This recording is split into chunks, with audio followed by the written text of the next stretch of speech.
How you guys doing? This is Jonathan from Ethos Decorum. Welcome to another episode of Sessions where we talk to creatives. We talk to different type of people from all type of brands, from collectors. Today I have with me Andy and I have Rob. These two gentlemen are incredible creatives. You guys are probably going to see them on the channel from time to time. And today we want to talk about streetwear. I know it's a hot topic, but listen, this is not the channel that's all about controversy and all of that. So it's going to be interesting. I don't know what's going to happen, right? So Andy and Rob, let's talk about streetwear.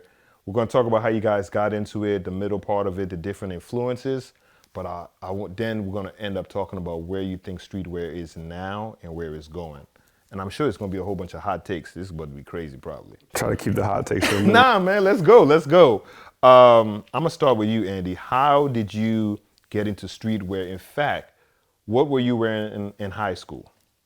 Oof, high school, so I don't want to age myself, but Go ahead, age yourself. I'm 33, and in high school, and I'll just kind of run through the story real quick.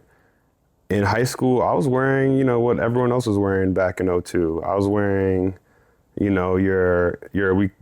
call them, we'll say tall tees, because there was a different name for them. And, a little 2X tall tees, maybe like a Scarface airbrush tee, and I still wear that now, so I haven't changed much. And how I actually got into streetwear was, I had a cousin, Jason, so it was ninth grade, winter break. I went to New York, and my cousin saw me on my gear, and he was like, "Bro, what are you doing? Like, this is not how, I can't believe we're related. Like, you got to up it." So he, in the course of one night, put me on to like everything I should have known. So I came back to Maryland, and I put on all my homies, and ninth grade we was going to. Towards the end of ninth grade, we were going to Supreme for drops. We were skipping school, going to the old Babe store, old Union NYC store. What else did they have back in the day? They had Nort, Recon, Nom de Guerre, So there were a lot of brands back then that aren't around anymore. And, being able to see streetwear at an age where it was pre-social media, where you had to go on forums to find out about everything. You had to pick up magazines and like really be involved. It was definitely a unique perspective, I would say. Yeah, I'm older than you, so I would say I was out of college at the time. I was actually just out of college at the time, and I used to go to New York a lot, but all of my information was off forums. Yep. So Nike Talk. I mean, if you want to, we could do a whole episode on Nike Talk for real. So we might have to double back and do a whole episode on Nike Talk. ISS. Nike Talk and their rival ISS, and you either was a Nike Talk person or ISS person. Then you had Super Future. Yep, Super Future. You could do Super Talk. Yeah, that's where you found out about the denim, the good raw denim. We're gonna go down that path. Yeah, so. And there was NSB. So I'm a big SB head, and that's the place where you get SBs. Yeah. SB dunks. It was so crazy. There also was this other forum called Fifth Dimension, something like that, and it was all the European heads. Mm-hmm. And I'll tell you guys how, at the time, I was into Adidas Original Heavy, and not too many people in the US was onto Adidas Original Heavy, so I would go on that forum, and it was all these guys from like London, all these places in Europe, these cities in Europe, and they were geeking over like the ZX 8000 Adidas sneakers, like all of the models you see now that are like kind of like popping up, like the SL 72s, they were going crazy over that stuff. So yeah, you're right. But Rob, how did you get into streetwear? I guess like I was not the fresh kid. I was like the little dude wearing AND1s, and like my mom was shopping at Value Village in Value City. And I remember I was in seventh or eighth grade, and this girl had on some Jordans and I had on these AND1s, and I was like, yeah, I got the new shit too. And she was like, boy, those are AND1s. Like, I got into it from the lack of. And yeah, my next door neighbor had like the Bred 11s and and like all the cool shit back then. I remember my first time seeing the De La Highs, and it was something about that brown and green cement print, and it was done. And then it was like, I was watching, music videos. I was watching like Sucker Free Sunday, all that shit. And I'd like growing up seeing that and being like, damn, like they got some cool shit on. Like, where can I get this? And yeah, I think that kind of opened my eyes to clothing, really, and like sneakers. And then from that point on, yeah, I was trading, learning, like trying to get into collecting, doing nefarious acts to make money, to get things. Statute of limitations is up. So Yeah, we're good. yeah. And not like that nefarious, just like, I got you. but yeah, like, the lack of, definitely the lack of. My parents never really bought me any of that type of stuff. I don't think, I actually to this day, I don't think my parents have ever bought me a pair of shoes. I mean, or anything of that nature, which is fine. Yeah. But like, yeah, it was really I don't have access. Like, my parents aren't going to get me this, so I'm gonna get it myself. yeah. I feel you. I mean, I'm an immigrant kid, man, literally. And in fact, I'm not even like an immigrant kid. I came here as an immigrant, right? So same thing with my mom and my pops not having it. We're talking about streetwear, but the truth is, man, TJ Maxx and Marshall save a lot of people, and Ross. Because You right. like, listen, Back when you could get Nikes. back in the day when you really couldn't get Nikes, you really couldn't get like the Polo, the Hilfiger, the Nautica that you wanted. Even some of the brands that weren't even streetwear, but they were cool, you could go to TJ Maxx and Ross. And they would have, what's crazy is they would have like the weirdest color because it's stuff that didn't sell. Remember Rugged Warehouse? I remember Rugged. Exactly. See? That's why I used to hop out the new G Unit. Yeah. Rugged Warehouse. They had the Tribe Called Quest Jordan 1s. That's crazy. They had like a full size run there, and I was like, damn. And then I remember looking them up this year, and I was like, yo, what the hell? Like, people are reselling them. I got the Polo cookie boot at Rugged Warehouse. And it was like a dark blue suede. And I was like, listen, everybody else got the black jump, but listen, this blue right here, this will work for me. You know what I'm saying? So places like that, it was like the cheat code. If you couldn't afford it, I remember getting like a lime green Tommy Hilfiger like zip, like quarter zip. And I'm like, okay, I can't afford like kind of like the red, white, and blue, but if I got this lime green, I can match it up with a pair of Air Force One. So you were being resourceful as possible. Exactly. Right? Yeah. So like for both of you guys, so now you're into these streetwear brands, right? And but they're hard to find. And it's not the internet that we have now, right? Like you can now you can go online and just buy whatever you want. That's like the truth of it, right? You can either go to that particular website or you can just get it off of StockX, eBay, whatever the case. So did you guys create a strategy to be like, okay, how do I get this stuff that's hard to find and is sold out? Because at that time too, not everybody was like fashion forward into streetwear or even sneakers. The way people wear sneakers now, that wasn't the case. So how did you guys be like, okay, you're talking about going all the way from the DC area to New York, but like what are some of the other ways to be like, okay, I need to go deeper down this rabbit hole and get some of these pieces? Honestly, so we were talking about the forums earlier, and I mean, back then, like the forums was the wild, wild west. So like, people would get scammed every day. Yo, yes. Like I got friends, no names, who got scammed, and it felt so hurt from getting scammed for a pair of sneakers that they scammed someone else. And in protecting all names. Yeah, and in one case, the guy who my friend scammed, he hired some people on the forum to pull up to his house. And I remember his mom being like, you gotta get these sneakers back. Like, what the hell's going on? Yo. So this for some Metacoms too. Some Metacom SBs, the silver ones. The 3M joints? Yeah. Damn. So now you know that person you're talking about. He knows who he's talking about. Yeah, he knows what I'm talking about. Yeah. We know you. I think he got scammed for a pair of De Las, but yeah, I mean forums. I remember there were times where it's like, yo, I'm selling this, on eBay, like, put in a bid for me to kind of bring up the prices, you know what I'm saying? Or like, like my homie, you'd be like, yo, bro, can you like, make a post saying that like I'm legit on, ISS or whatever. That way I have a little bit more credibility so this person trusts me. Yeah. But yeah, I mean, outside of forums, really, like there wasn't really online shopping for this. There was a cheat code in Nike Talk, right? Nike Talk, okay. This used to be the cheat code. You would go to Nike Talk and they would have like these different regions in there, right? And then you would have, in fact, the idea for like, what did I wear today? Those came from the forums. Yeah. That's where you would post your fit was a for the whole day. forum just for that. Whole forum for the day. So if somebody was selling something on Nike Talk, the cheat code for me was this, right?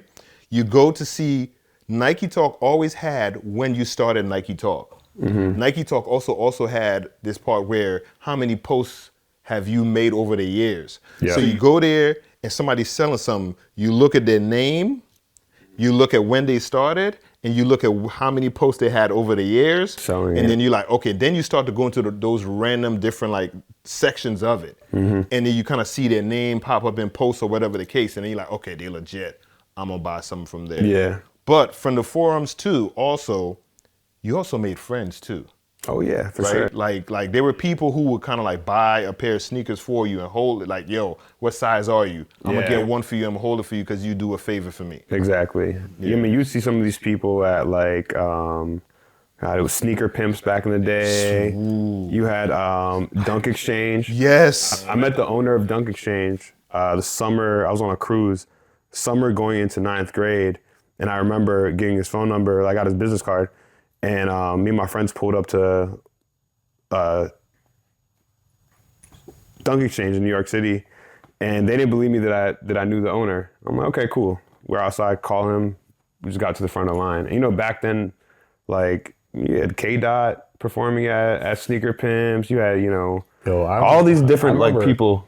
It was even later later before Dunk Exchange kind of like fizzled out. I was there when Travis Scott performed, and there's a photo of me just sitting there like while he's performing right in front of me. Like I was at the stage. We had our setup where the stage was. I was sitting on the stage, and Travis Scott's like right here. And I'm like, and to think like, yeah, all those people were performing like at those things. It was normal, yeah. Like all the people who are now, like people look at and they're like, yo, that guy's moving the culture wherever, you know. A lot of those people were on forums. I remember when Dom Kennedy first came out and when his mixtapes would drop, because Dom Kennedy literally, if you go on Nike Talk right now and type Dom Kennedy history is probably on there, where he was like, my mixtape just dropped, go support. You know what I mean? So, or they would say, hey, Wale is performing over here, he's performing over there.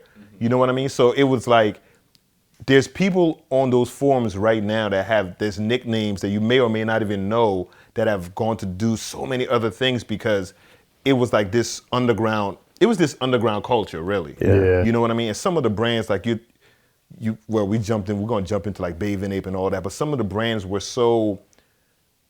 they weren't popular at all. So it's like only a few places you read about them in a magazine. I think Bathing Ape is one of the few brands that you kind of knew about and maybe was even attainable a little bit, but some of the other brands, they were just hard to find. Yeah. Oh, I do want to say, shout out to Karma Loop. Because I know if you're an old head, you was on Karma Loop. That's where you got the 10 deep. That's where you know what I'm saying? Turntable Lab as well. Turntable Lab. They had some cool shit. I mean, there were some websites back then that you could get gear off of, but yeah, like if you want to vape, you had to go to New York, you had to go to LA, you had to go to Japan. I'm happy you said that about Karma Loop. I think Karma Loop was ahead of their time. Oh, way ahead of the time. I think I know people use the word culture loosely, but I think the culture of streetwear itself with like the sneakers and all of these brands you never heard of, I think when Karma Loop started to have that business model, I don't think there were enough people in the pool that could like sustain that business. Yeah. Like they would kill right now. And remember, Karma Loop was broken down at a certain point. It was like the Casbah section. That was like their more up and coming brands, which ended up becoming like bigger and bigger brands. And then they had like, you know, the regular Karma Loop where, you know, you would see like brands like Fresh Jive or something like that. So yeah, I mean, they definitely were ahead of their time in terms of e-commerce. And then we had brands like the 100. And I mean, to be honest with you, I don't think the 100s even get the credit that they deserve because the 100s is one of the first brands that we literally watch just say, hey, we are a brand, and you just saw how this brand grew, and it almost felt like you were growing with The brand itself. Yeah. You know, you feel like, okay, you're growing with Bobby and Ben. You feel like as the brand progressed. You actually cared about how how these brands did back then. And it was weird because it was like this, it was like duality. Like you didn't want too many people to know about it, but you wanted it to still be cool. Like you wanted to be seen and not seen necessarily, but like you wanted to be the connoisseur, but you wanted enough people to understand that like, yo, he got that shit on. Like that's that 10 deep to hundreds, like other brands where people are like, oh yeah, you know your shit. There's the same thing with like, you know, back in the early 2000s and rocking SB dunks and people going like, oh, I know that shoe. Yes. You know? Yes. Like, but you still couldn't attain it. It wasn't something that like, you know, so yeah, like you cared. You were also, it was a weird mix of, like, it was a good mix of gatekeeping in the way where you were gatekeeping, but you were also trying to preserve these brands. Mm-hmm. And then at the same time, you were it was a space where if you were individual and you wanted to dress as an individual, you had to sort these brands out. Mm-hmm. So you didn't want to go to you would still wear Polo, you would still wear Nautica, you would still wear Tommy Hilfiger, right? Mm-hmm. You would still wear other urban brands at the same time. But because you had like the SBs coming out that were doing these crazy colorways, you were like, man, I need something to rock with this. yeah, I need this. And then you'd be like, hold up, what's this t-shirt with Biggie? This is a crazy Biggie t-shirt. Every other Biggie t-shirt I've ever seen is just a photo of Biggie. Mm-hmm. You know what I'm saying? So now you're like, hold up, what is this brand? And then you kind of go down this rabbit hole like, hold up, they got this Biggie t-shirt, but they got this other hoodie that's like all over print. Yeah. And then you're like, okay, this is what I want. You know what I mean? Mm-hmm. So, as you guys went through those phases, like you said, you go through the forums, you either go out of town somewhere or you find like a local boutique, which is like rare at the time, right? What brands did you guys start to like gravitate to? Because first, when you start, to be honest with you, you're kind of like just learning and it's overstimulation. Yeah, it's a lot. Yeah. But like, what brands did you now start to almost say, oh, I like this brand more, I like this brand less? And what brands you were like, nah, I don't mess with this brand at all? So this might be a slight hot take, but I never really rocked the hundreds like that. I respected the hundreds, but I was like, it's not my thing. I was like, I'm gonna rock 10 deep before I rock 10 Deep was the best. Yeah. Personally, I think 10 Deep was the best brand of that time. Yeah, like, 10 Deep was a real cool brand. You know what's crazy is to this day, So dope. if I post 10 Deep, it gets sold. And like, yeah, I love the hundreds because of like what it, like, for me it was an atom bomb. And it was just like seeing a logo and not really the name and being like, damn, that's a cool ass, like, that's cool ass imagery, and then the different iterations of that imagery. For me, I hated Crooks and Castles growing up.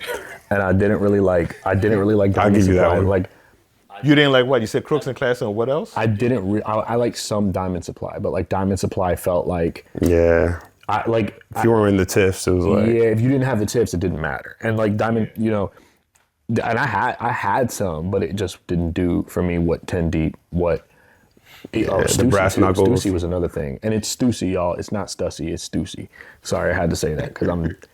You didn't like Stussy? No, I love Stussy to this day. Like, that was another one of the, like, I loved Stussy very early on.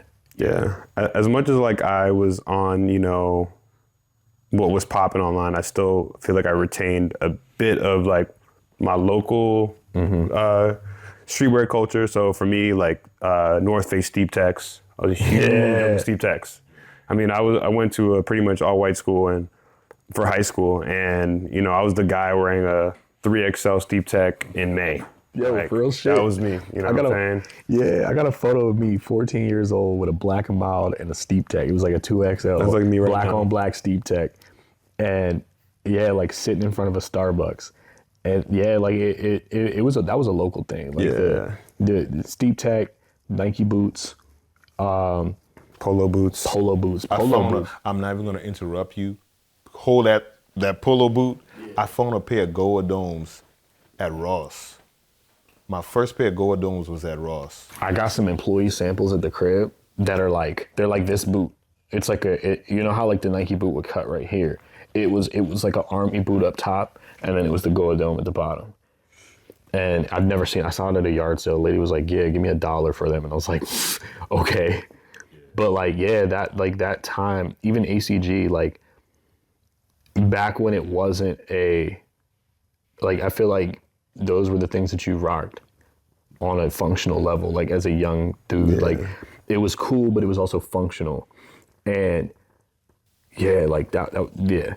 But so you were going to say the polo boot, and you said ACG, and you almost can Steep Tech boots too. Steep Tech. If you were me, you wore Steep Tech boots, you know? Yeah. And you could there was almost layers to streetwear, right? There were things that weren't even streetwear, but it were considered streetwear, right? So you would say, hey, I have this t-shirt from this brand that's like, it's just a rare brand. Like literally some dude in LA is just printing this stuff out of his garage, right?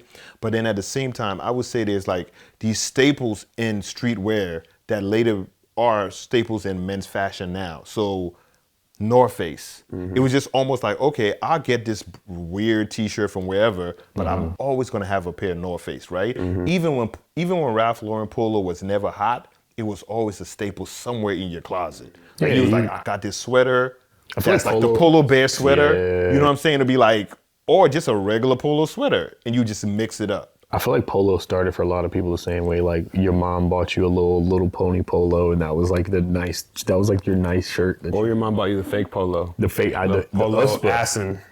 Oh man, that's a USPA. whole episode. That's ain't doing USPA. Yeah. Somebody has Beverly Hills Polo Club. Yeah, nah. Somebody has to do an episode on how they never got sued. Because there's a rumor going around on the internet that Ralph owns. I would not be surprised on some Nego Bape, but now that goes to question. That's a hot take. There's no real fake Bape. Did you guys like Bape? I always liked Bape. Yeah, I did. for sure. Yeah. But everyone had the fake Bape back then because it was expensive. Yeah, it was. You know? It was hard to get too, though. It was hard to get. Like Me and my homies, we would go to the Bape store in New York, so there was no fake Bape. No, I had real Bape, but I had like a t-shirt. I had all three of the Bape. I had the white, the pink, and the black Bape G-Shock in high school. Yeah, like I had like little pieces. I wasn't like heavily rocking Bape, nor was I rocking Supreme heavily until like later. Like maybe like when I was like 16, 17, that's when I was wearing Supreme. But like, it was funny because Bape, like it was like 2010s where like Bape became like not as cool. And if you were rocking, it was like, you're wearing Bape. And it was kind of the same with Dunks. Like I was still wearing SBs and people were like, yo, you rocking Dunks? And I'm like, yeah, they're like, these not those Champs Dunks. These not those white and orange, white and purple, black and purple and gray joints that you get at Champs at Lake Forest Mall. Like, you know. And yeah, like I feel like it went through that little season of people didn't really rock with it, and then it came back heavy, and now it's been back heavy. But that's why a lot of dudes were into streetwear too, because you wanted to look different.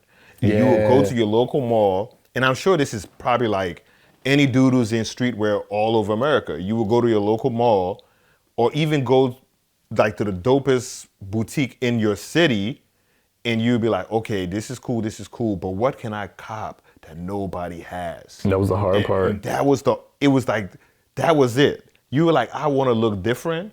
And then when you found these people online and you went down that rabbit hole and it was like just brand after brand, like some of these brands just came and went. And you were just like, hold up, this dude it's this crazy print of Ghostface on a t-shirt. You know what store killed a lot of brands? PacSun and Zoomies. Yeah. They killed, like, I actually applaud like Stussy, for example, for being able to be sold at PacSun and Zoomies. And matter of fact, they were sold at like stores like, remember Last Stop? Yeah. They were sold there. Yes. I got Billionaire Boy Club jeans from Last Stop. And they were like $10 because it wasn't cool at that point. And those stores were like brand killers. So I applaud Stussy for being able to like go there. That's where a lot of brands went to die. A lot of brands went to PacSun to die. I have a concept. Hear me out on this. I have a concept with the whole PacSun situation, right? So you're an independent brand. For the most part, you're based out of New York, LA, or Japan, right? We'll take the Japan stuff out because the way they move is kind of like totally different than everybody else, right? Yeah. So you're an independent brand. You're based in New York. You're based in LA, right? let's put DC in there. Maybe we put Atlanta, Chicago. Chicago in there. For we sure. put Atlanta, right? There's 2 or 3 boutiques in your store, standalone boutiques that kind of like sell dope gear, but they're not like your mass mall stores, right? Now, you print these t-shirts out, everybody in your city loves them, and maybe you sell like 100 of these t-shirts, right? You get one store in Chicago to carry it, you get one store in New York to carry it, you get one store in LA, one in DC, let's say one in Atlanta. So that's like 5 stores, right? So now each one of them, they're kind of like putting some orders in. The problem with that model is how much can you grow? So No, those you're right. brands kind of start to hit that weird. Now, this isn't like the internet where you could just order everything off your phone and put a keypad in. Off of and- Instagram. Off of Instagram, Yeah, right? literally directly so from Instagram. those dudes, like, as much as we were on the forums and we were buying like SBs and all this other stuff, even if I cop from your brand, you're really not blowing up, because how many people from your city even buying that stuff? Exactly. So eventually for them to grow, they had to, in a way, they had to go to PacSun. And I think the reason Bathing Ape and Stussy survived is because they had their own stores. And Supreme, if you think about it, from the time streetwear kind of like start to form into this more of a mainstream thing, Bathing Ape, Stussy, Supreme, they still survive because I feel like they had those stores, right? So those stores were like, this is the identity of the brand, and we're still gonna keep on telling our story no matter what it is. And you can find this stuff in PacSun, you can find this stuff somewhere else. If I love a particular brand, I'm not even gonna call no names because a lot of brands went out of business. But if I love a particular brand, I'm gonna call a name, it doesn't matter. Let's say I love a brand like King Stampede. That was one of the brands. I love King Stampede. That was a good one. It's a dope brand, right? If my lens is, I'm gonna go to my local boutique store and buy King Stampede, and then 2 years later, now it's in PacSun, I'm like, damn, every dude I know has access to it. Now my only lens I have now is PacSun. But if I could have gone to a King Stampede store and they had all of their stuff felt in special. there, then I was like, okay, this is what the brand is. But Exactly. I'll say this. Well, there's also less mom and pop stores that sell this type of stuff, right? Yes. So it's like, while yes, the brand might capitalize more selling in a place like Zoomies or PacSun, really it's like there's no more of these mom and pop stores to sell that. Yes. So the places Yeah. you would go that were kind of more low key, they don't exist anymore. And now everything's online. So it's like, honestly, with streetwear or high fashion going to social media, like it's so much more. It seems so much more attainable. I mean, even like obscure Japanese brands, like they're all over Instagram now. You know what I'm saying? So it's like, it's kind of hard to like, if you look hard enough, you'll find whatever you're looking for nowadays. Whereas back then, it's like you actually had to physically travel to go somewhere. So like what you were saying earlier about, how do you like navigate, trying to find something different? I mean, I would just leave the area. I'm going to New York. I'm going to some store that no one out here really knows about. And I'm finding these small one-off brands, and bringing it back to where I'm from. But so from a consumer, it's great when you have that type of situation. But from the brand aspect, like from the brand point of view, like, it might not be sustainable over a long period of time. But but it keeps those smaller businesses, open. Because if you're going to sell it at Zoomies, then this small mom and pop store is not going to survive. Simple as that. So, I mean, there's definitely a balance. Because I literally remember when Supreme having a web store was a new thing. Yes. Like, it was just like, okay, you go here to see the drop, but you have to go to New York to actually physically buy it. you know? So Their website was trash for the longest too. long It was time. like, this still the website y'all using? You know what I mean? So it's crazy you even say that, because it was the same thing on.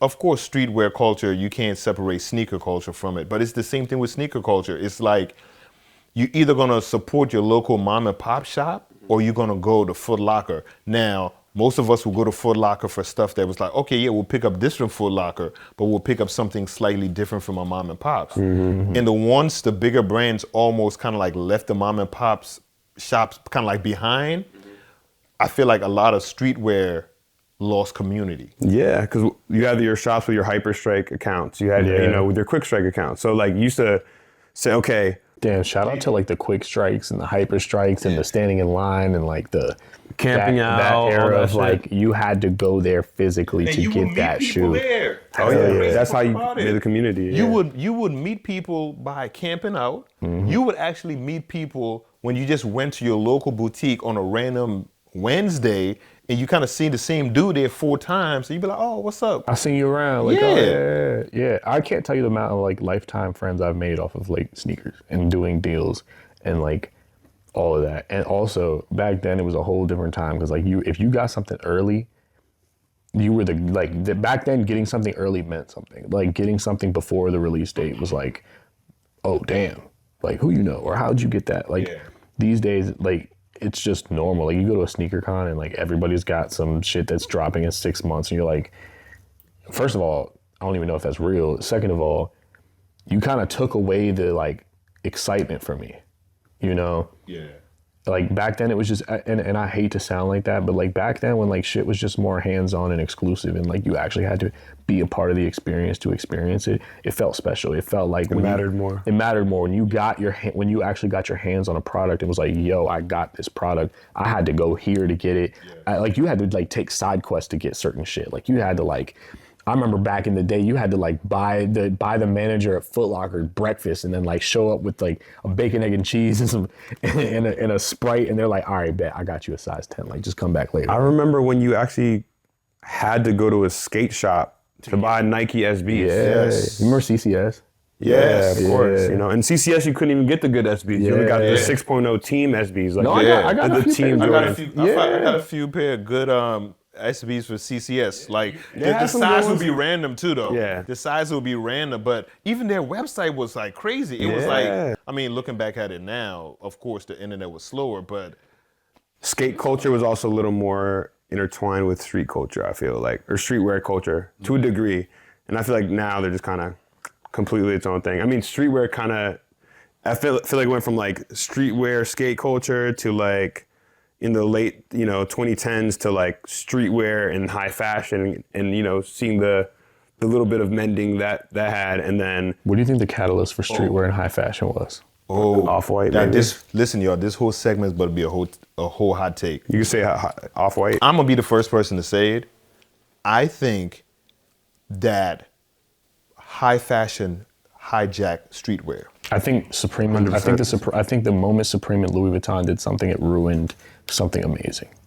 I think it was the decline. I think it was the beginning of the decline of something that we loved, because it became a thing where like now the rich kids wanted it in, and it was like back then it was like the rich kids wore rich kid shit, and some of them had like some of them were hip, but now the poor kids want the rich kid shit. Yeah, but like back then it was like you had the streetwear shit and it was like you were cool for that, and like don't get me wrong, I knew rich kids that had like the Supreme and the Babe and all of that, but like I don't know how to explain it, but like I feel like when that Supreme and Louis Vuitton thing happened, like everything kind of, it got thrown into the melting pot and boiled over, and then it was like, it was just like, all right, this is now something we cannot stop. Like this is the way it's headed for now on. So my opinion on that is, for me at least, and this is gonna sound to some people maybe kind of corny, when Tyler the Creator wore Supreme camp hat. It's funny how he's doing a shirt now, but like when I saw that, being someone who used to actually travel to New York for Supreme, I mean, shit, I'm wearing old Supreme. Mm-hmm. Like for me, I was like, oh man, you didn't like cooked. No. Once I saw Tyler wearing the camp hat, I was like, because it was I forgot the Yonkers video. He was wearing the camp hat. And I'm like, Supreme's cooked after this. Like I remember saying that to my friends. I'm like, watch, give it a couple years. And after that, I just saw it slowly become more mainstream. I mean, me personally, I stopped.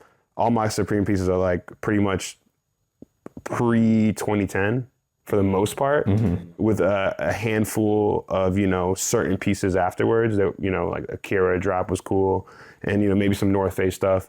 But yeah, That's how I feel about Babe. Like I think I own like maybe one like newer Babe item. Like everything else is like 2002, 2003, 2004. Like I think those brands still make some dope stuff, but I Absolutely. think it's very. It feels like it's rare. Like there was a time period where a lot of those companies were dropping the whole collection would just be fire. You could just literally close your eyes and just point, and you'd be like, "Yeah, this is a dope T-shirt. This is a dope hoodie." Going back to streetwear and high fashion, your point was you had this point of saying, okay, when LV and Supreme, I think it was before that. I think it was almost this time period where you would wear a high fashion sneaker or a high fashion pair of denim, a streetwear T-shirt, and I feel like the people in the streetwear community, so to speak, with quotes, were kind of like mixing it up a little bit because they were going to all the different forums. Like I said, I was on Nike Talk and I was on Super Future. And when you go on Nike Talk, you can get a pair of SBs. You go on Super Future, this dude got some damn YSL jeans that's like crazy money. And it was all like blend in. I think the high fashion brands saw that a lot of the streetwear companies could not make that transition because a streetwear company is a T-shirt. Then it's a sweatshirt, and then you got to go into cut and sew. Not too many people can survive cut and sew. That's the truth of it, right? You can make a dope, if you're a very creative person, you can make a dope T-shirt from your point of view. You can translate that into a hoodie. You can translate that into maybe a Coach jacket, right? Like a, or a track jacket, whatever. When you start to get into that cut and sew, you got to have that real money. So it's like really shaky, right? But high fashion saw all of these kids who were like doing all these dope ideas, and they were like, listen, we no longer have to just worry about the lady who's gonna buy this Gucci handbag once a year. Think about it, when a woman buys a Gucci bag or she buys a Chanel bag, right? Those bags are like anywhere from 3,000 to like 7, right? It marks something in her life, right? It's this, she got it gifted, or she bought it because she got her first real corporate job. She's not buying that bag every month, right? So it's a lifestyle piece, right? When they saw, oh, these kids they're gonna buy this hoodie for $400. And they're gonna buy the next one. And they're gonna buy the next one for $400. They're gonna buy the next one for $400. And it's great advertising for us. Now we just have these kids wearing these hoodies nonstop. And then Instagram comes about, Facebook comes about, right? So it's like, let's go into their lane and use their kind of like technique of how they market. Let's use what they use to grow their brands. Let's use that as a marketing ploy. Influencer marketing. I mean, I do want to add this before I lose a thought. When you said it was like before, like I forget what you said. You said it was like a little bit before that with the high fashion. Now that I think about it, it's like I can remember literally being on Nike Talk and looking at photos of like Ye wearing like Saint Laurent denim and like threes, you know what I'm saying? Yeah. So like I let's whatever you think of the guy, like we can all agree that Ye is like, Absolutely. definitely one of the biggest influencers, in that culture. But I mean, you can't, that's undeniable, I believe. So yeah, seeing that, I'm not gonna lie, I wasn't really checking for any Saint Laurent until I saw Ye rocking it, and I'm like, okay. No, that's and now I know about Wyatt boots. Now I know about this. Now I know about so.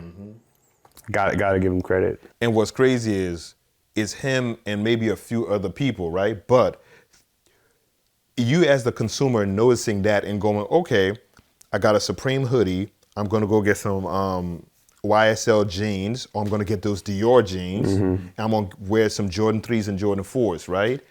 Just imagine you're the consumer, you see that. Imagine if you're the head of Dior, right? And you're like, hold up, dude is wearing this T-shirt. It's like $40. He's wearing our jeans. The guy that normally wears our jeans is probably wearing a Versace T-shirt and some loafers.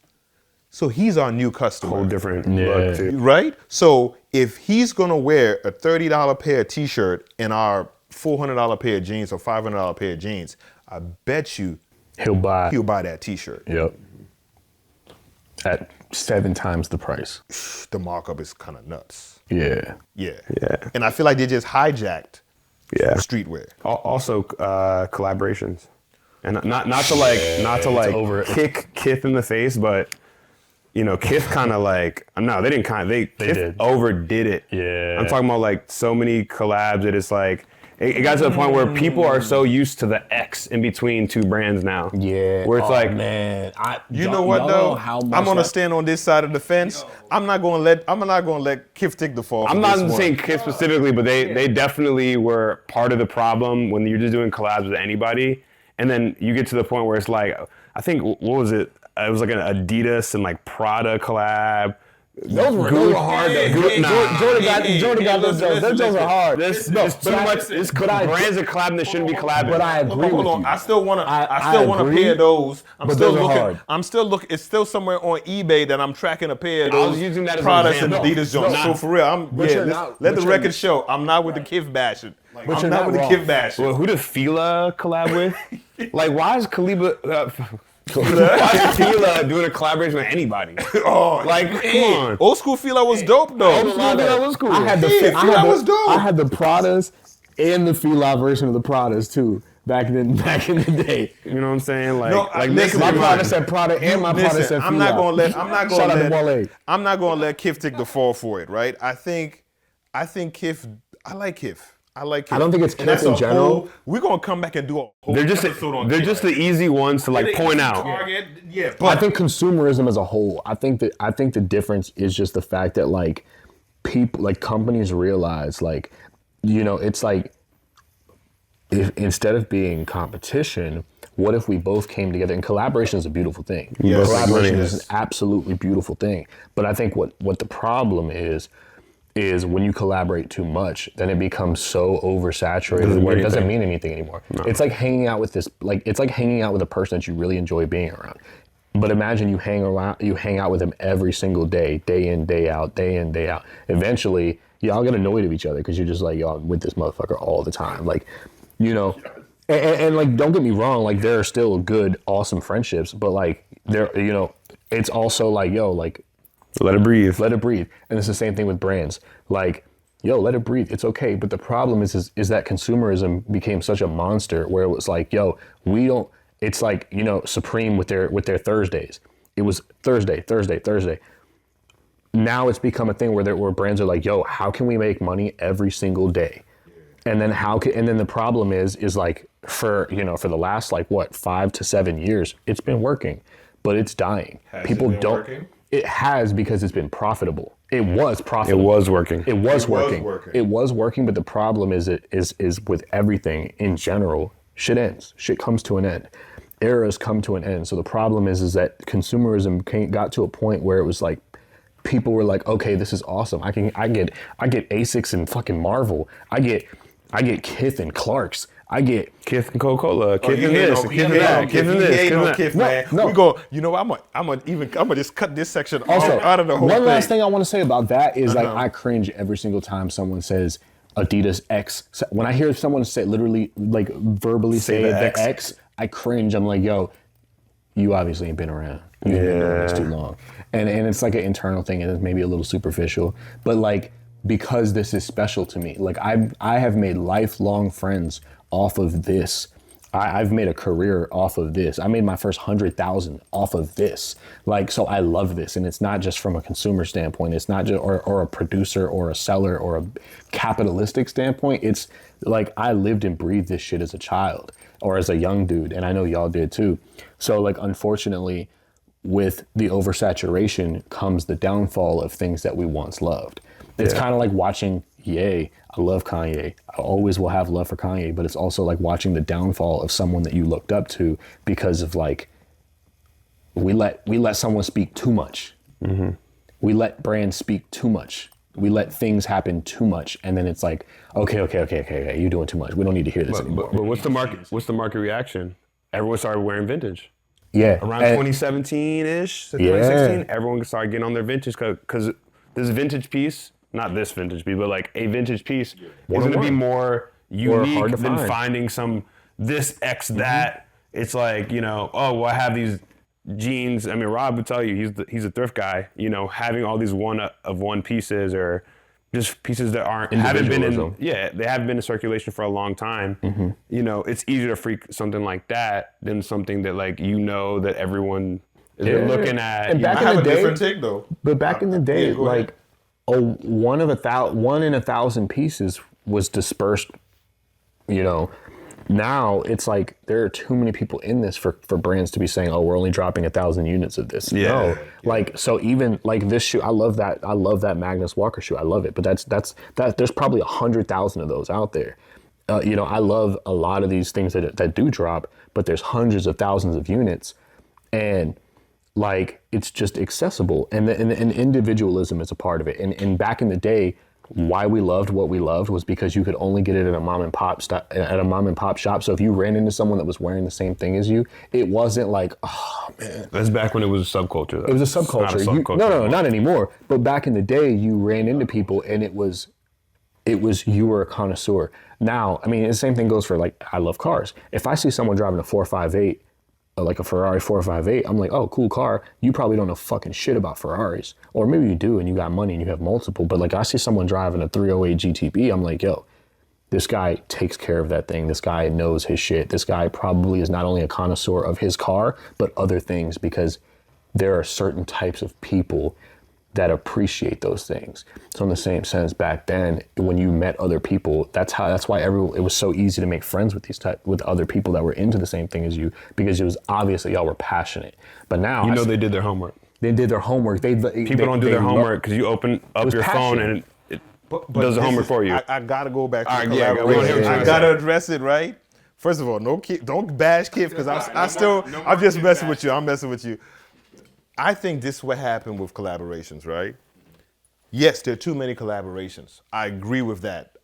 Yes, that is the basis of our conversation at this point. I think what happened is the companies decided we can get free advertisement by just saying it's a collaboration. Mm-hmm.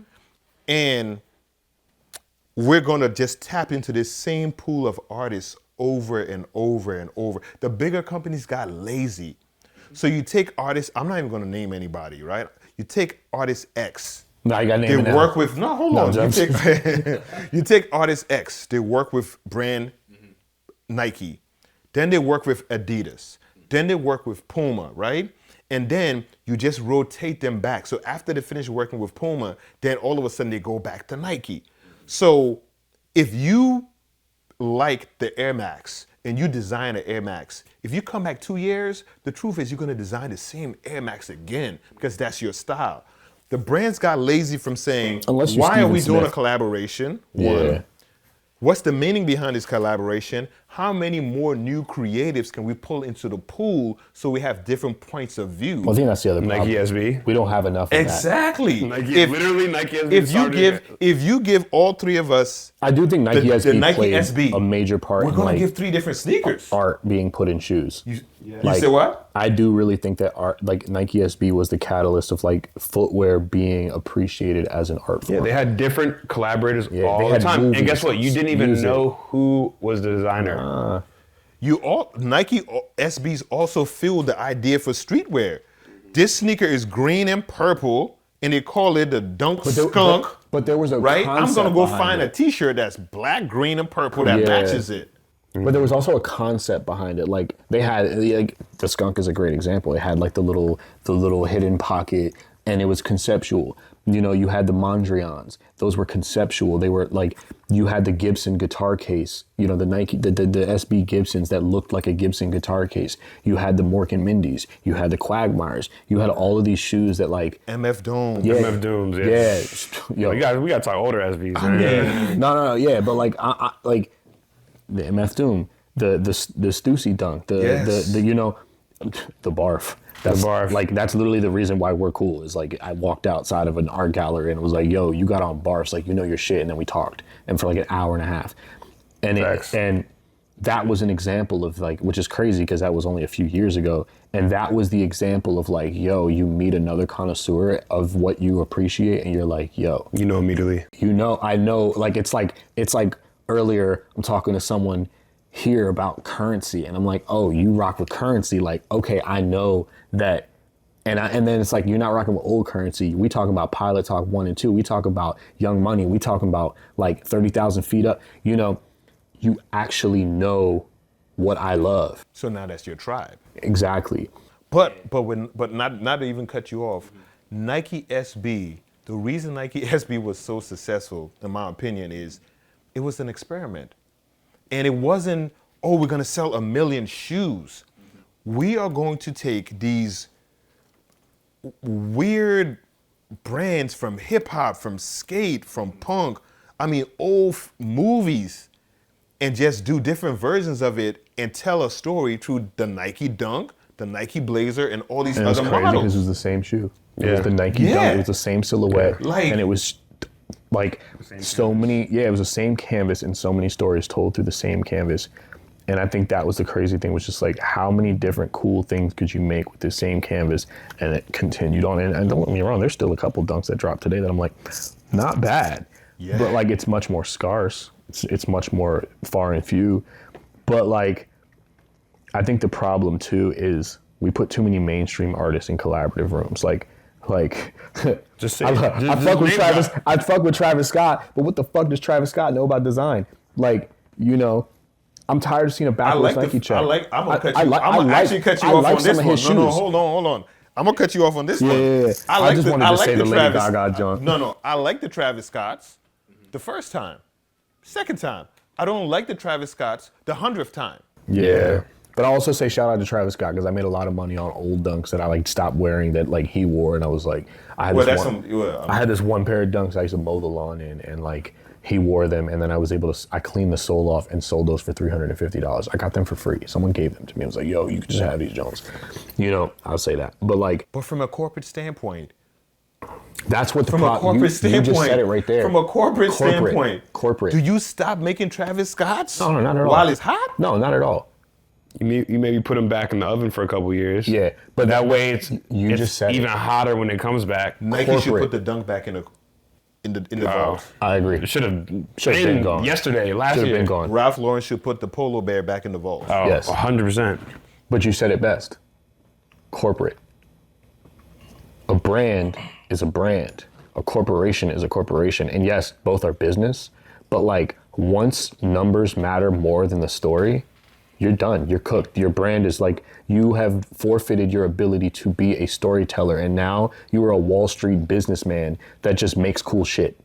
You're not a brand anymore. You don't tell I don't care to hear about your story because you don't care about the story. Now you see all these like bullshit ass stories that Nike's putting out because it's like, let's tell a fake story, or let's tell a story just for the sake of telling a story because we know that our customer wants to hear a story. marketing spiel. But it's a marketing spiel. It's not about the story anymore. It's not about the design or the passion or the community. It's not about the community. It's not about any of that. It's about what story, and it's like we talked about rap earlier. What story can I tell that's going to make us go viral and make us money? You're not a brand anymore. You're a corporation. And now that you're a corporation, you don't resonate with me anymore. So I think that's the thing. Like, and 2024, I think storytelling to all the creatives out there. The only thing we have is what's inside of us to tell our stories the best way possible. I gotta look at the camera and say that. If you are a creative in 2024 or whatever year you're watching this, you have to be able to tell your story the way that only you can tell your story. That's the only thing that's gonna separate all of us as creatives from the rest of the billions of people that live out there in the world. And once brands forget to tell the real story or refuse to add more creatives into their ecosystem where they tell new stories, now all we're hearing is the same story regurgitated, flipped one way or another. And that's kind of like where we are anymore. Yeah, it just feels like a boy who cried wolf when your mom tells you about the boy who cried wolf 1,000 times, and then you're like, girl, stop telling me about this shit. It doesn't mean anything to me anymore. But that's a real thing because like regurgitation, like I'm definitely a person who like, I don't like repetition. I don't like being told the same thing over and over and over again. Like I'm like, okay, you told me, I got it. We can communicate about it. Let's let it go. Then it's the same thing with like the same stories that are being told over and over and over again. Like it doesn't feel genuine. It doesn't feel like you're actually trying to, it feels like this story is being pieced together by a bunch of like white dudes in suits in a conference room. And it doesn't, like, it's not like back in the day where it was like some skater dude in a conference room and he's like, yo, I'm telling you, like, let's put grip tape on this dunk because, like, you know, it's a skateboard shoe and like grip tape and it makes sense and it's conceptual. It's not conceptual anymore. It's just like, ooh, what's hot right now? What colors are hot? What subcultures are hot? What you know they call it core now, like this core, that core. Like what is the current, like, Don't take Gorb, what is it, Gorb core? Don't take Gorb core from me. Don't take Gorb core from me, because listen. They need to bring norm core back. yeah, no, I'm right there with you, bro. I hike, I walked. I was telling Mike earlier. I walked 100,000 steps this week. Like I'm gore core till I die. I'm Gorb core without the hiking. But for the fashion the difference purposes. is that the people designing the stuff based on these cores aren't actually in this. They don't live that life. They don't tell that story. They're not the ones to tell that story. And it's cool. Go find someone who can. Be in the conference room. Be the person that's like in charge of what goes on. But bring people who can actually tell a real story and design a real thing and make it feel like it means something. It's like that young girl, that skater girl who dropped her own dunk. That was cool because it felt genuine. It felt like, yo, they found this girl who was like skating in these old ass Nikes and they were falling apart and they were like, yo, you should design, like, we're going to let you design your own shoe.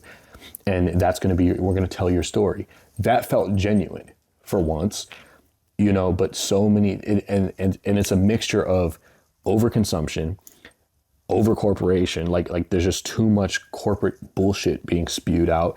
And then like greed. It's like, yo, we're not going to sell limited quick strikes anymore and like make it limited and make it like a true story and make it a thing where it's appreciated. We're going to make 100,000, 500,000 units of this and we're going to make it widely available, and it's still going to sell out because marketing is great. Some of the marketing is amazing, but marketing is just psychology. So now they've just figured out how they can sell to us without actually like feeding us, without actually inspiring us. So like, yeah, I think low key, like hot take, I think like a lot of shit. This whole segment being hot take. No, for sure. But I think a lot of shit needs to be put in the oven for a little while. And like, I think like low key, streetwear as a whole needs to get really boring before it can get really That was going to be like, my next passionate. question. That was going to be my next question. This is actually going to be my final question. Yeah. Is there hope for streetwear? I think there always is. What happens next? 2 questions. I Is there hope for streetwear? What happens next with streetwear? I know Andy. Look at you. You like I'm hot gonna let take. Andy talk. Andy's like, listen. I'll answer. Andy's like, listen. Streetwear is, whatever camera's looking at me, streetwear is cooked. Streetwear is cooked. Find out about new brands. And like, there's a lot of people out here really like doing cool shit, but you're not gonna find it just like scrolling through Instagram. You gotta like, get out there in the real world. Anything that's worth it in life, you gotta like really search for it. You gotta find it. So Meet people. I think That's funny. They can only find out about that shit on Ethos Decorum. there you go. Exactly. That's a plug. But speaking of Ethos Decorum, the thing about you that's different from like a Hidden NY or a Modern Notoriety or a, you know, Damn, whoever don't else. make those people my rivals. No, Just bleep them out. just bleep them out. Bleep, bleep. But you, the things that you're making people aware of are the things that you are passionate about as a connoisseur. You are saying, hey, if you're a connoisseur, check me out because I post for the connoisseur. I am a curated space for the connoisseur. I'm not going to post the thing that 14 other pages regurgitated on an explore page because they got 14,000 likes, and that's the problem. Let's be real, they all copy each other. They all copy each other. No, Like bar for bar copy each other. you can literally. Hot take. They started to copy me too. Yeah, the crazy thing is Like, you I can should have a go. post today, and then 3 days later, big brands. No, I'm not And the putting crazy thing, bleep, same yeah. carousel too. They don't even change the pictures up. But this is the crazy thing. You can go to those pages now and scrolling through the comments and go, yo, I saw this on Reddit. I saw this already. You posted the same spread, same caption, same everything. Everything is unoriginal, and everything's unoriginal because you don't have to be original anymore. All that matters is the likes that you're pulling in. You pull in likes, you pull in comments, you pull in engagement. Now some brand says, hey, I'll pay you $10K to post my brand so that I can get followers. It's all consumerism now. Streetwear is currently a corporation. It's a big secret corporation. Cooked. I think it's cooked, but I think the word and the concept of it is cooked. I think that it as an entity it has hope, but I really think that like a lot of shit needs to go in the vault for a long time, and shit needs to get really boring, and people need to go back to wearing khaki pants and like facts. Vans and like a Crooks and Castles t-shirt, and like I think the boring people need to go back to being boring. That's cool. Like you can be the panda dunk. This is a hot take. That's a very hot take. hot But like, take. but like, it's like they say no, and I'm gonna say it with my chest, because like, yo, the world needs busboys, and the world, like, you know, the world needs regular people. Be a regular person. Like, be passionate about video games. You don't need to be passionate about everything. Like, you know, I had friends that like didn't give a shit about sneakers, but they loved video games. I had friends that didn't give a shit about clothing, but they loved trading cards. Be passionate about what you're passionate about. The thing is people like to rock shit because it's cool, because now it ups their social currency. Can I add that? It gives them identity. It gives them identity. But like your identity With is what having you're lack of. Yeah, that's another one. Put on a t-shirt, oh, now I'm fly because I got this on. But it's like, bro, you know who you really are? You are you without that t-shirt on. Exactly. That's the real you. You Exactly. putting on a Supreme box logo ain't gonna make you any flyer, ain't gonna get you more girls, ain't gonna do shit for you except make you seem like you're a part of something else. Mm-hmm. That's what I feel like a lot of people use streetwear or, you know, fashion in general as a way to mask the fact that there's nothing behind it. That's my hot take. I've been in a whole bunch of rooms. I've been in a whole bunch of rooms in my life, man, where I've seen dudes who they're really doing good in life. And I've been in rooms where dudes is wearing suits, and they, you know, the suit is wearing them. Mm-hmm. I've been in those same rooms. Yeah. I've been in those same rooms where dudes is in there with a t-shirt, white tee, decent pair of jeans, and they just command a different level of respect. And I seen people in rooms where they wearing nothing about all the brand names you can imagine. Yeah. It's not even streetwear. They all high fashion out. They don't look comfortable in what they're wearing. But not only that, they don't have personality. So if you like brand X, you like brand Y, like it because you like it. But so many people figure that they're gonna buy their way into a personality. This ain't no hot take. You cannot buy your way into a personality. You cannot buy your way into the cool kids club. In fact, saying that you cool make you not a cool kid. That's how it works. You don't buy the Supreme t-shirt. Now I'm calling names, right? You don't buy the Supreme t-shirt. You don't get the Rick Owens sneakers. You don't get whatever jeans is hot for the week, purple, and then all of a sudden you're now certified. It doesn't work like that. You wear purple jeans because you like purple jeans. You wear Supreme because that band, your mom grew up listening to that band, and as a kid you heard that band, so that's why you got the Supreme t-shirt on. If you wear purple jeans, I'm judging you. You are not my customer. If you wear purple jeans, I'm judging you. If you wear Mike Mary, I'm judging you. No, you know what? I respect Mike Amiri as a person. There's going to be a part 2 to brand. this. No, people ruin Mike Amiri's brand. The reason I say that is this. They made it sound like it was the hottest. It's almost like we're gonna just treat it as the hottest for now. And I like Mike Amiri. I think he's a great designer, but I feel like people just bought the brand to jump into a particular club, and now you're ruining this dude's brand, because now 5 years from now, people are gonna be like, oh, that was 5 years old. We also as consumers have this weird thing where we age out brands. And I'm gonna do a whole series on that. We did that to black-owned brands. Oh, they're hot right now. Boom, I'm gonna buy 5 of those t-shirts from them. Yeah. And then 2 years later, I don't mess with them. You know what it is? It's like microcultures. It's like, and I think social media did this. I think TikTok and Instagram and Reels and like these 1-minute videos of like things that are cool, and I love it. I mean, we make money off of it. So hey, like I guess I'm part of the monster. I'm part of the problem, but I'm also like trying to be part of the solution in a sense. But what I'm saying is, back in the day, something was cool for years. You know, now, like I've literally I saw like loafers go in and go out in the span of like what, like 18 months? Not even, maybe like 10. Yeah. And like, you know, and obviously you always have like that lag where you have the people who are ahead of the game, you have the people that are right on time, you have the people that are a little behind because maybe money and they saved up their little bit of bread to get that nice pair of loafers. And then you got the people who are behind, and then you got the people who are like way in the back that are like still wearing like super skinny jeans, you know. Like, And that's the thing, it's microcultures. It's these little tiny pockets of like 2-3 months where something is really, really cool for 2-3 months, and then it's not cool anymore because the next TikTok influencer said, hey guys, I got the next thing that's cool. And I think that's the problem. How to dress like Lil Yachty. But Lil Yachty's already not dressing like Lil Yachty. Lil Yachty's a pretty good dresser. I went to New York Fashion Week this past Fashion Week. Influencer Fashion Week. Man. Half of New York Fashion Week looked like Lil Yachty. And the crazy part about it is, the kids. Lil Yachty dresses like how he would want to dress as an individual. Now the kids want to dress like him. I don't believe it. I think they all got stylists.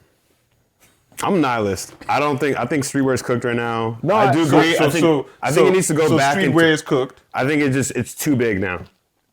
When I jumped in the game, it was I think subculture. people need to go back to So it's cooked, khaki jeans. too big to fail. Streetwear is a done deal. I mean, like khaki pants and Arizona iced tea. Everybody needs to go back to khaki pants and Arizona iced tea and let the passionate people be passionate and find your thing. Like go make microchips. Go be the guy that can't dress but makes microchips. That's cool. Like that's awesome. Like not everybody needs to be like this onion. Not everybody needs to be an onion. Not everybody needs to have all these different layers to themselves. Be you. Be who you want to be. That's cool. You don't need to rock the panda dunks to be like considered someone that's like, oh, he got on some dunks, so he might be a little cooler than he. No, it doesn't matter. Like, you know, and like you said, confidence. Who you are as a person is going to tell much more than who you present yourself as. If I walk in a room and I'm wearing nothing, well, not nothing, but like if I'm wearing like some regular shit, I'm not gonna lie, I'd be out sometimes and I'll be in like some Adidas sweats and like some Vivian, like the Bianca Chandon Vans and like a gray hoodie. And like, because of the way that I walk and I'm very sure of myself, I still attract good people, good energy, conversation. And it has nothing to do with what I'm wearing because that shit doesn't matter. Because I can walk in a room and look at the freshest people in the room and go, you got no personality. You got no personality. Your clothes are wearing you. And it's not a diss track. It's not a diss track, but it's a simple truth of like, yo, people try and put everything into their visual and nothing into themselves. And then now the people who actually, my clothes are my expression. This shirt is because I love these cars. You know, these pants is because I actually worked on my cars in these pants. Like, and it obviously it's a style aspect, like that's how I dress. And I dress based on how I feel, but everything that I wear and everything that I do, and same thing with you, is who you are. Everything, single thing that you have on right now is a story. I bought these here. I went and traveled here and I bought these jeans here. They mean something to me. You know, online shopping, and it's like we can go to the conversation about malls and stuff. And I think and I'm gonna tell you, we're gonna do a whole segment on I think malls are coming back. Okay, they're going to come back. You know what? We're gonna do a. I'm gonna wrap up this section. That's and cool. We're gonna do a whole section on malls, literally on the shopping experience. But I will say, like, I think that like people need to do like people as a whole, and I think also like the state of like streetwear and all that ties into the state of the world. And I think the world is very chaotic right now. So I think everybody's just trying to find something to be like into to distract them from the shit. But like, love what you love. Be who you are. Be who you are. Don't be who I am or he is or they are because they're cool. Doesn't matter. Like, you can dress like Travis Scott, you ain't Travis Scott. You can dress like Tyler, the Creator, you're not Tyler, the Creator. You can dress like Ye. I used to dress like Ye. There was definitely a point where I was like, I'm gonna dress like Ye because he got on the DO2s and the bread ones and like a fucking, the Visvim and all that. I love didn't make me any cooler, to be honest with you. Yeah.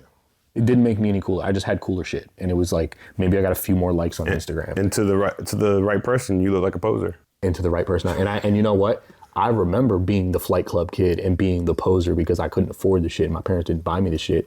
And what did that teach me to do? It taught me to love it. It taught me to like actually go and say, okay, well, if I'm a poser, that means I need to learn more. That means I need to do the research. And actually, if I'm going to get into this and be passionate about it, I need to learn what the fuck I'm looking into. I need to learn about these brands and these shoes and the history behind it and why the 1985 Jordan 1 meant something, why Nike SB meant something, why skate culture meant something, you know. So the moral of the story is this. There's nothing wrong with being a poser so long you grow out of that role. Yeah, don't stay a poser. You can start a poser. But also you can be start you. As a poser. Be you. And eventually you're going to grow into yourself as who you are. Yeah. Right? Because if you actually, you're not a poser if you actually learn, like if you actually love it. If I get into rap music and I love it and I grow into it. And then someone's like, yo, I'm not gonna lie, like you kind of coming off like a poser because all you listen to is Lil Baby. Let me show you some old shit. Let me show you some shit that like is gonna hype you up and like let me show you the history behind it. Let me show you Big Baby. Let me show you Big Baby. Let me show you Big Baby. Crazy. But like in all, like you can love something. There's nothing wrong with loving something. There's nothing wrong with being a poser or a hypebeast. But like if you're passionate about something, do the research. Nothing wrong with it. Nothing wrong with it. No. In the beginning. I think everyone's a freaking. Yeah, in the beginning. But in the beginning. But like, don't like if you're, if you a 35-year-old man and you like still are like not sure, like I don't know. Don't say no brands that I still like now. No. Because I'm an old head. Don't say no brands that I still like. Listen. I know cut you. this episode quick. You're actually cool. Like I know you. That's a whole different story. Like, but what I'm saying is like we're all too old to still be. I mean, we're always gonna be soul searching. We're always a student to life. But like, be comfortable in your own skin. Yes. And if you're passionate about something, or if you want to be passionate about something, take the time and learn about it, and look into it, and get into it, and immerse yourself in that subculture or that culture. And I feel the same. I love music. I feel that way I feel the way when I see somebody wearing a T-shirt of a band that I'm like, yo, that band saved my life. Yeah. Like I was not okay, and I listened to that album, and that album saved my life. And you're rocking that, and I'm like, oh, I love that. And they're like, I don't know shit about this, and it's cool. It's cool to not know shit about it. But if like you could also in turn be like, oh, what songs mean something to you, so that I can go listen to them and learn about what I'm wearing. Yes. Do your due diligence. Yes. Love On what that, you. Yeah. On that note, we're gonna finish up this episode of Sessions. They said it is cooked. Sorry, I got real passionate for a You second. went off. I like that. Andy said it's cooked. What was the word he used? He said, you used another word. You said cook, it's done. This is my take on streetwear. We need a break. It needs a break. Yes, it's cooked. Everybody should wear khakis. Nothing wrong with wearing khakis. He want everybody to wear khakis. I'm just joking. He was like, everybody should go back to wearing khakis, and Andy's Vans. and Vans. And Andy's just like, it's cooked, it's done. This is my take on streetwear. Streetwear isn't done. This iteration of streetwear is done. It's gonna take the new crop of individuals and creatives who are gonna say, I don't wanna follow the trends.